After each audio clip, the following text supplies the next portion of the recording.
नमस्कार, मैं अभिषेक भट्टाचार्य। उत्तर प्रदेश में घोसी विधानसभा सीट पर उपचुनाव है, लेकिन चर्चा दारा सिंह पर हुए इंक अटैक और स्वामी प्रसाद मौर्य पर फेंके गए जूते को लेकर हो रही है। दोनों ही नेताओं में काफी समानता है। दोनों ही पिछड़ों के नेता कहे जाते हैं। दोनों ही यूपी के 3 प्रमुख राजनीतिक दलों यानी कि समाजवादी पार्टी, बसपा और बीजेपी के सदस्य रहे हैं। दोनों ही 2022 के चुनाव से पहले बीजेपी को छोड़कर सपा में शामिल हो गए। बस फर्क इतना है कि दारा सिंह चुनाव जीतकर वापस बीजेपी में लौट गए। फर्क जूते और सियाही का है। फर्क एक आरोपी के तुरंत पकड़े जाने और दूसरे के सरेंडर करने का है। दारा सिंह पर इंक फेंकने वाले आरोपी ने खुद पुलिस थाने जाकर सरेंडर करते हुए यह कह दिया कि बीजेपी नेता के कहने पर उसने स्याही फेंकी, लेकिन आरोपी ने वारदात के पीछे अपने व्यक्तिगत उद्देश्य को लेकर कुछ नहीं कहा। उधर सपा नेता स्वामी प्रसाद मौर्य पर जूता फेंकने वाले को कार्यकर्ताओं ने तुरंत मौके पर ही पकड़कर जमकर धुनाई की। आरोपी से पूछा गया कि जूता क्यों फेंका, तो आरोपी ने स्वामी प्रसाद मौर्य के हिंदू धर्म को लेकर की गई टिप्पणियों को कारण बताया और बयानों से आहत होकर स्वामी प्रसाद पर जूता फेंकने को कारण बताया। अब बात राजनीति की। दारा सिंह ने इंक अटैक के पीछे समाजवादी पार्टी का हाथ बताया है। वे अखिलेश यादव ने इस घटना को बीजेपी की सहानुभूति बटोरने की एक चाल बताया। केशव प्रसाद भी सपा के खिलाफ जमकर बरसे। सवाल यही है कि हाल की इन घटनाओं का उपचुनाव पर क्या असर पड़ेगा, किसके चुनावी समीकरण ज्यादा मजबूत है और किसके कमजोर, समझेंगे। लेकिन उससे पहले बयानों पर एक नजर। देखिए, दोनों घटनाएं दुर्भाग्यपूर्ण हैं। ये राजनीति में ऐसी घटनाओं को मान्यता नहीं मिलनी चाहिए। समाजवादी पार्टी जो आरोप लगाई रही है वो बिल्कुल बेबुनियादी है। स्याही फेंकने वाला जो कार्यकर्ता था उसका सोशल मीडिया पे फोटो जारी हो रहा है, वो अखिलेश के साथ उसका फोटो जारी हो रहा है। और जहाँ तक जूते वाला मसला है वो निश्चित पूरी तरह से समाजवादी पार्टी का इंटरनल मसला है। एक कार्यकर्ता सम्मेलन है, कार्यकर्ता सम्मेलन में एक घटना हुई है जो समाजवादी पार्टी को के अंदर जो पकड़ा है उसको जताती है। समाजवादी पार्टी अपने को संभाले, न कि इधर उधर आरोप लगाए। राजनीति में ऐसे आचरण नहीं होना चाहिए। अगर किसी को व्यक्तिगत किसी से दिक्कत है तो लोकतांत्रिक तरीके से संविधान के दायरे में जाकर के रिपोर्ट दर्ज करा सकता है, उस पर FIR कर सकता है।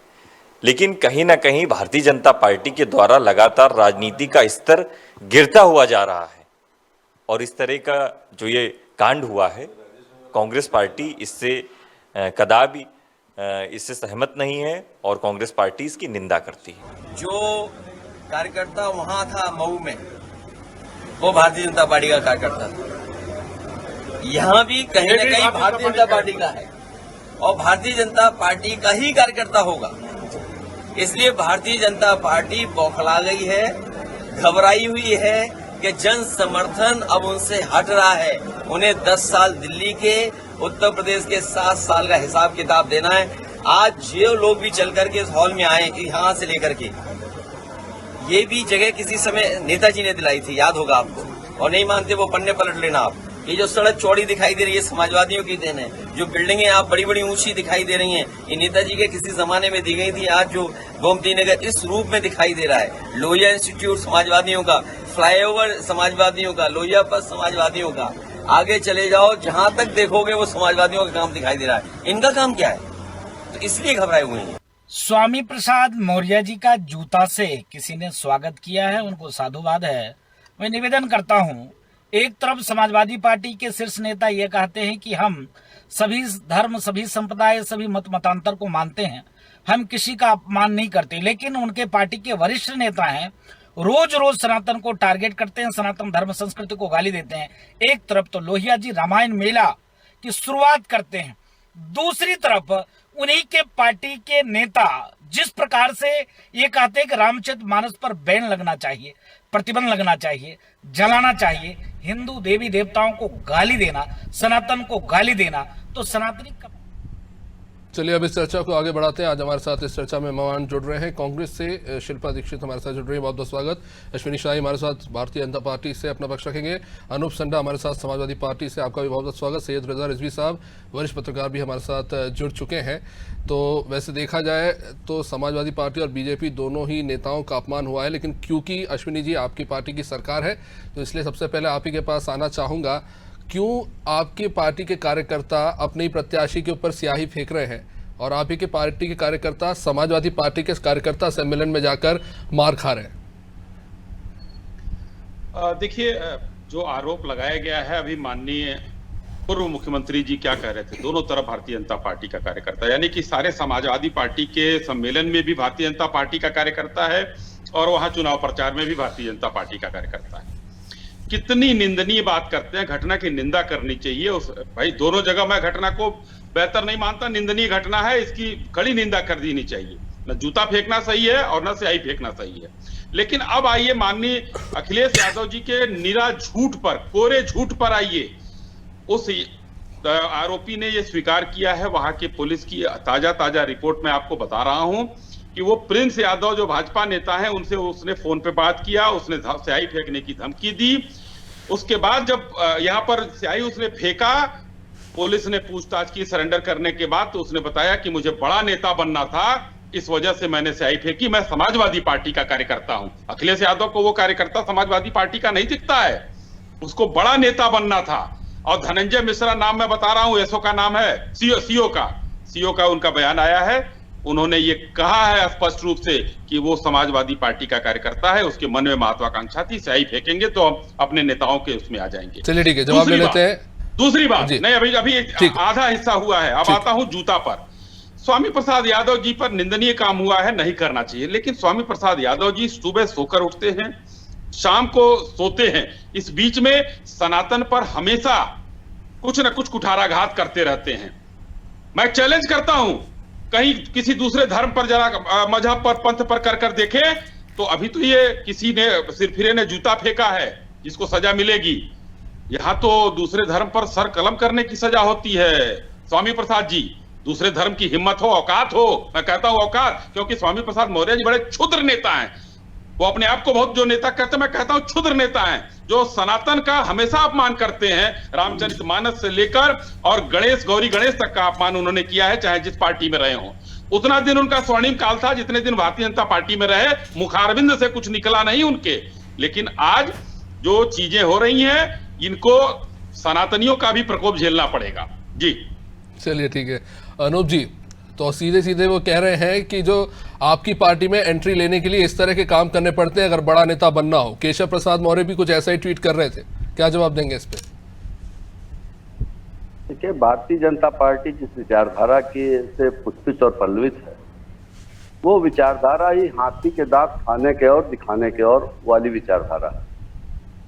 अब इन्होंने कहा कि पुलिस ने उससे कबूलवा लिया है, उत्तर प्रदेश पुलिस को थोड़ा मौका दे दीजिए तो वो ये भी कबूलवा देगी कि क्या कहते हैं, बाकायदा स्याही भी वहीं से दी गई थी।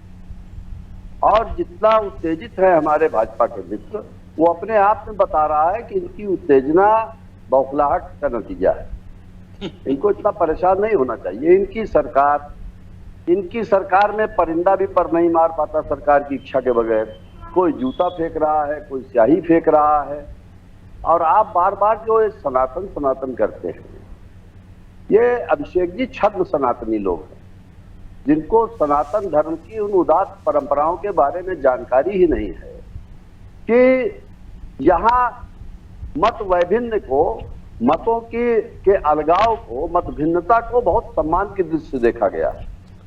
इसी सनातन परंपरा के सबसे बड़े आचार्य आदि शंकराचार्य, जिन्होंने वाराणसी के विद्वान मंडन मिश्र से अद्वैतवाद और द्वैतवाद के ऊपर शास्त्रार्थ किया था, तो क्या आदि शंकराचार्य सनातनी नहीं थे या मंडन मिश्र सनातनी नहीं थे? लेकिन इनको अपने विचार के विपरीत विचार बर्दाश्त ही नहीं है। और यही सबसे बड़ी विचारधारा भारतीय जनता पार्टी की जो है उसकी कमी है कि असहमति का सम्मान करना इन्होंने सीखा नहीं है। लेकिन अनूप जी, असहमति का भी मेरी बात आधे मिनट, असहमति का सम्मान क्यों नहीं करते हैं? क्योंकि ये जिस संघ की विचारधारा से आते हैं, वो विचारधारा लोकतांत्रिक परंपराओं और मूल्यों में विश्वास रखने की विचारधारा नहीं है। इनकी विचारधारा तो हिटलर और मुसोलिनी को आदर्श मानने वालों की विचारधारा है, जो कहते थे कि जो तुम्हारी बात सीधे तरीके से न माने, उसके ऊपर सत्ता के द्वारा बल प्रयोग करके उसके हिंसक तरीके अपना करके अपनी बात मनवाओ। तो इससे किसी लोकतांत्रिक परंपराओं के सम्मान की उम्मीद करना, ये हम सबकी गलतफहमी होगी। और ये सच्चाई है कि भारतीय जनता पार्टी जितनी बौखलाई हुई है, क्योंकि महंगाई के मुद्दे पे इनके पास जवाब नहीं। अनूप जी, आप कह रहे हैं कि यूपी पुलिस पर भरोसा नहीं कर सकते, वो तो किसी से कुछ भी कबुलवा सकती है, फिर अखिलेश जी के बयान पे क्यों भरोसा करें? वो तो आपके पार्टी का कार्यकर्ता सम्मेलन था, वो व्यक्ति जिसने बयान दिया है उसके बयान की अभी फिलहाल तो कोई क्रेडिबिलिटी है नहीं। अगर आपको पुलिस पे भरोसा नहीं है तो उस सरफिरा व्यक्ति पे भी कैसे भरोसा कर ले जिसने स्याही फेंकी है? देखिए, ऐसा है कि जो आचरण उसका है वो आचरण तो यही बताता है। असहमति होने पर किसी पे जूता फेंक देना, ये आचरण तो यही बताता है कि हमको असहमति बर्दाश्त नहीं है, और असहमति नहीं बर्दाश्त करोगे तो हम हिंसक हो जाएंगे। अभी आप ही के चैनल में अखिलेश जी कह रहे हैं ना कि सहानुभूति बटोरने की राजनीति है। हाँ, मैं बता रहा हूँ। अभी देखिए, महंत राजूदास जी बोल रहे थे, आप ही के अभी आपने दिखाया। ये महंत राजूदास जी वही राजूदास जी हैं जिन्होंने स्वामी प्रसाद मौर्य जी के सर कलम करने के लिए 1 करोड़ रुपए की सुपारी दी थी, और एक परिचर्चा में इन्होंने मेरे सामने ही पूरे चैनल पर जनता के सामने कह दिया था कि मैं धार्मिक आतंकवादी हूं। ये सच्चाई है इनकी विचारधारा की। ठीक। तो इन लोगों की जो विचार, अरे फोटो तो बहुत से अपराध, सुनिए नहीं, ये देखिए ना, अखिलेश जी वो स्याही फेंकने, अनूप जी मैं बीच में नहीं बोल रहा हूं, मैं केवल आपको आपका ध्यान आकृष्ट करा रहा हूं, मैं बोल नहीं रहा हूं। अश्विनी भाई जी, देखिए, आप भी व्यवहारिक राजनीति से आए और हम भी व्यवहारिक राजनीति से आए हैं। अच्छा, ईमानदारी से बताइए कि कितने लोग हमारे आपके साथ दिन भर में फोटो खिंचाते हैं? नहीं खिंचाते हैं, मैं कहाँ कह रहा हूं। यही तो बात है ना अनूप जी, लेकिन अखिलेश जी के पास कैसे कौन पहुंच जाएगा? अनूप जी, मेरी बात सुनिए। पिछले साल एक तस्वीर कश्मीर में आई थी जिसके बारे में बड़ी चर्चा हुई थी कि कोई पूर्व आतंकवादी ने केंद्रीय गृह मंत्री जी के साथ एक तस्वीर खिंचाई थी। तो क्या मान लिया जाए केंद्रीय गृह मंत्री जी का उन आतंकवादियों से रिश्ता था? तो ऐसी बातें हम लोग बचकानी न करें तो ज्यादा बेहतर होगा। ठीक है शिल्पा जी, बहुत देर से इंतजार करिए। शिल्पा जी, मौजूदा घटना जो हुई है, खासतौर से घोसी विधानसभा उपचुनाव के परिप्रेक्ष्य में, जिस तरह से हमने देखा कि एक तरफ कहीं पे जूता चल रहा है, दूसरी तरफ कहीं पे स्याही फेंकी जा रही है, उसे आप किस तरह से देख रहे हैं?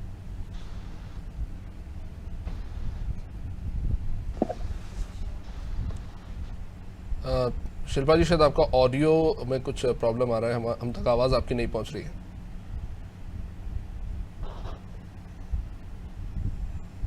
अब आ रही है, ठीक है, बोलिए।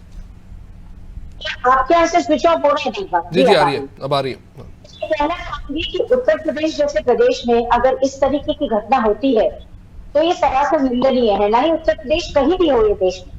दूसरी बात मैं कहना चाहूंगी कि ये देश संविधान से चलता है। जैसा कि अभी मेरे साथी ने कहा कि हम लोगों में आपसी मतभेद हो सकते हैं, हम लोग राजनीतिक लोग हैं, so we can have political differences, लेकिन असहमति का इस रूप में कहना, और अभी अश्विनी जी ने मेरे सामने इतनी बड़ी बात बोली, मुझे वो बहुत जिम्मेदार व्यक्ति लग रहे हैं, लेकिन एक टीवी चैनल पर आकर आपका ये कहना कि अगर हिंदू धर्म के खिलाफ ऐसा होगा तो हम ऐसा करेंगे, तो मैं आपसे कहना चाहूंगी कि constitution of India says that India is a secular country, right? We are not a Hindu state. आप जो बार बार इस बात को करना चाह रहे हैं कि हिंदू स्टेट है, हिंदुओं के खिलाफ कुछ होगा तो हम ये करेंगे, तो मैं आपसे वापस से ये कहना चाहूंगी कि आप जो हिंदूवादी और तथाकथित बातें हैं, और ऐसा क्यों होता है कि हमेशा चुनावों के पहले ये सब बातें निकल कर आती हैं? 2024 के चुनाव आने वाले हैं तो अभी ये सब तमाशे और नाटक शुरू होता है। आप मुद्दों पर राजनीति क्यों नहीं करते हैं? आप बार बार बोल रहे हिंदू राष्ट्र, किसी और धर्म के खिलाफ बोलकर देखिए तो क्या होता है, हिंदुओं के खिलाफ बोला, नहीं, मेरा मतलब क्या है? या आप धमकी देना चाह रहे हैं, या आप ये कह रहे हैं कि संविधान की इस देश में कोई भी वो नहीं है, या यह कहना चाह रहे हैं कि हमारे खिलाफ जो बोलेगा उसकी आवाज को दबा दिया जाएगा, या तो जूता फेंकेंगे या स्याही फेंकेंगे या आपके सही कलम कर देंगे? This is not done. आप लोग, you are such a big political party, और इस तरह के इंसिडेंट्स अगर शिल्पा जी, आप भी यही कहना चाह रही है कि इस पूरी घटना के पीछे बीजेपी का ही हाथ है? मैं किसी एक व्यक्ति चीज को नहीं देखी, जिस राष्ट्र किसका हाथ मुझे बताइए, who is ruling the state? Bharatiya Janata party यहाँ पर पिछले 7 सालों से शासन कर रही है। आदरणीय मुख्यमंत्री जी जो है वो पूरे पुरजोर अपने कोशिश कर रहे हैं कि गुंडाइयों को, दंगाइयों को समाप्त किया जाए। अगर इतना सब होने के बावजूद राज आपका है, ये तो मणिपुर वाली बात होगी साहब, कि वहाँ मुख्यमंत्री आते हैं, उसके बाद भी महिलाओं के साथ अत्याचार हो रहा है।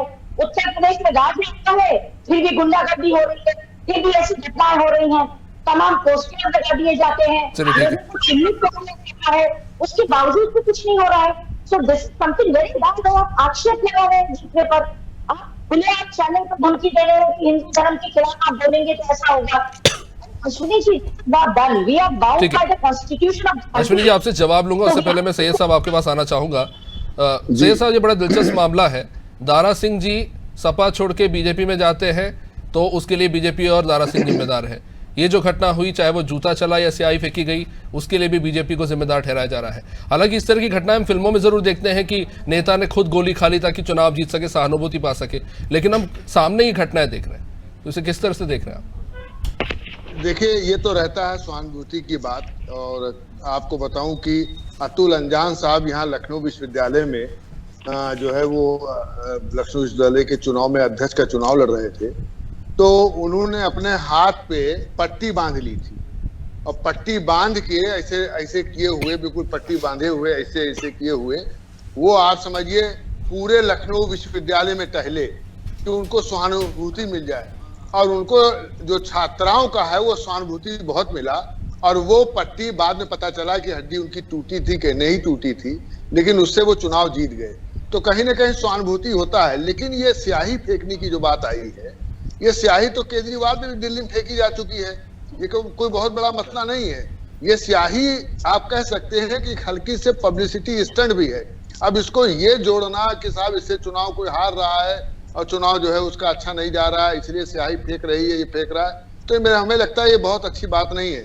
दूसरे जूते की जो बात आई है, इससे पहले भी अभी ताज होटल में एक चैनल का प्रोग्राम था, उसमें भी स्वामी प्रसाद मौर्य जी वहां से निकले थे, तो ताज होटल के बाहर ही उसी लान के पास ही जो है मारपीट का हुआ था, लेकिन उसमें मौर्य को कोई चोट नहीं आई थी। तो ये तो करीब चल ही रहा है, मौर्य पर लोग नाराज रहते हैं। लेकिन हमारे जो बीजेपी के साथी बैठे हैं प्रवक्ता, उन्होंने 2 बार कहा, मैंने इसको नोट भी किया है कि स्वामी प्रसाद यादव, स्वामी प्रसाद यादव। स्वामी प्रसाद मौर्य है, अब चाहे उनकी जबान फिसल रही हो या मौर्य को वो मौर्य न कह करके यादव कहना चाह रहे हो इसलिए कहा है उन्होंने, वो तो वो जाने। लेकिन आप देखिए कि ये जरा से एक बड़ा मसला भी है कि किसी राजनीतिक व्यक्ति को नीचा दिखाने के लिए आप जूताकरण कीजिए, आप स्याही फेंकिए, ये कोई अच्छी बात नहीं है, ये ओछी हरकत है, इसकी निंदा होनी चाहिए। अरे आप अपने उद्देश्य से, अपने कार्य जो आप करते हैं उस कार्य से समाज में कितने लोकप्रिय हैं, उस आधार पर जाहिर सी बात है कि इससे पहले आप देखिए कि दारा सिंह चौहान वन मंत्री थे बीजेपी के अंदर, लेकिन उनको पता चला दिमाग से कि साहब बीजेपी नहीं आएगी, चलो सभा में चलो। अच्छा, ये भी दारा सिंह चौहान भी जो है छोटे लीडर नहीं है, ये मंत्री रहे हैं, ये एमपी रहे हैं, कई बार जीते हैं। और ये घोसी तो जो इनका है, घोसी से चुनाव नहीं जीते थे, इनका दूसरा विधानसभा था, तो अखिलेश ने इनको घोसी से लड़वाया और घोसी से जीत गई है। लेकिन भारतीय जनता पार्टी में जाने के बाद अमित शाह से जब बात हुई इनकी, तो हमें लगता है इन्होंने महसूस ये किया होगा कि भाई हम छोड़ेंगे, और छोड़ने के बाद हम मेंबर ऑफ पार्लियामेंट भी रहे हैं, हो सकता है हमें एमपी का जो है बीजेपी टिकट दे दे, एमपी लड़ लें। लेकिन भारतीय जनता पार्टी ने बड़े समझदारी से इस्तीफा दिलवा के कहा कि भाई तुम वहां से लड़ करके आ जाओ, तो तुम्हारी लोकप्रियता समझ में आ जाएगी कितने लोकप्रिय तुम हो, उसके बाद देखा जाएगा। लेकिन हमें लगता है कि ओम प्रकाश राजभर और ये दोनों उससे गए थे उद्देश्य से कि भाई ऐसा है कि भारतीय जनता पार्टी चाहती है कि ज्यादा से ज्यादा हमें जो है, जैसे राजभर समाज से ज्यादा से ज्यादा हमें हमारे वोटर हमारी तरफ आ जाएं, तो इन्होंने इनको लिया। इन लोगों को महसूस हुआ कि दिल्ली से मिलकर हम आ गए हैं, यहाँ उत्तर प्रदेश में मंत्री बन जाएंगे, लेकिन मंत्री नहीं बने और विधानसभा में कहना पड़ा शिवपाल को खड़े होकर के कि ओम प्रकाश राजभर जी को जल्दी मंत्री बन। ठीक है, जो बात अनूप जी ने कही, ऐसा ना हो कि इधर चले आए, उस पर जल्दी से आपका जवाब चाहूंगा मैं सैयद साहब कि ठीक है, आपके मतभेद हो सकते हैं विचारों में, लेकिन स्वामी प्रसाद मौर्य जिस तरह से डिवाइसिव लैंग्वेज का इस्तेमाल करते हैं अपना पक्ष रखने के लिए, तो क्या उसको आप किस तरह से देखते हैं, क्या वो सही है? देखिए, स्वामी लीडर हैं और एक बड़े लीडर हैं, विपक्ष के नेता भी रहे हैं, कई बार वो मंत्री रहे हैं उत्तर प्रदेश में, बड़े लीडर हैं, और वो जो भी चाल चलते हैं बहुत समझ बूझ के चलते हैं। ऐसा नहीं कि वो जो बोल रहे हैं तो बिल्कुल अनायास वो बोल दिए हैं, वो स्टडी करते हैं, वो रिसर्च करते हैं, क्योंकि पढ़े लिखे लीडर हैं वो, और उसके बाद वो बोलते हैं और उसके बाद वो गुड़ा भाग करते हैं कि हमारा वोटर कितना नुकसान होगा, कितना फायदा होगा। अगर हमें तो आप ये कह रहे हैं कि उनका जो भी बयान होते हैं वो राजनीति से प्रेरित और वोटरों को देखकर दिए जाते हैं, ना कि सत्य और तर्क के आधार पर। जी बिल्कुल समझदारी से देते हैं वो बयान। चलिए ठीक है, अश्विनी जी आप कह रहे थे कुछ। जी मैं कह रहा था कि हमारी बहन कांग्रेस की प्रवक्ता यहाँ बैठी हुई हैं, इन्होंने आज सेकुलरिज्म इनको याद आ रहा है। कहीं भी जब वह कन्हैया दर्जी जो है काटा गया तो सेकुलरिज्म भूल गए थे ये लोग। जोधपुर में जो है पुजारी की जब हत्या होती है कट्टरपंथियों के द्वारा तो सेकुलरिज्म भूल जाते हैं। सेकुलरिज्म कब याद आता है? जब कहीं सनातन पर प्रहार होता है और किसी ने जवाब दे दिया तो सेकुलरिज्म याद आ जाता है। हम किसी को, देखिए हिंदू कभी कट्टर नहीं होता है, वो सिर्फ जो है राहुल गांधी जी कह सकते हैं और सलमान खुर्शीद जी कह सकते हैं कि बोको हरम और ISIS से हो सकता है, ये आप लोग कह सकते हैं क्योंकि छद्म हिंदूवाद जो है आप लोगों के साथ है। और अनूप जी देखिए ऐसी नहीं है कि भारतीय जनता पार्टी के लोग छद्म हिंदुत्व करते हैं। हमारा एजेंडा बड़ा खुला हुआ है, हम सबका साथ, सबका विकास और सबका विश्वास की बात करते हैं। लेकिन यहाँ पे अश्विनी जी नेता की क्रेडिबिलिटी का भी तो सवाल है ना, जो अनूप जी ने उठाया कि आप चुनाव लड़ते हैं, पहले आप सभा में जाके चुनाव लड़ते हैं और जिस तरह की बयानबाजी उन्होंने बीजेपी के खिलाफ की, उसके बाद वापस आप आ जाते हैं बीजेपी में। अब आप समाजवादी पार्टी को लेकर बात करें, आप भले ही पिछड़ों को रिप्रेजेंट करते हो लेकिन आपकी खुद की कोई क्रेडिबिलिटी नहीं है। ऐसा लगता है कि आपकी वफादारी पार्टी को लेकर नहीं, पद को लेकर है। इधर से उधर गए, पडरौना की जनता ने उनको हटा दिया। ये तो जनता के ऊपर है, हमारे आपके ऊपर नहीं है।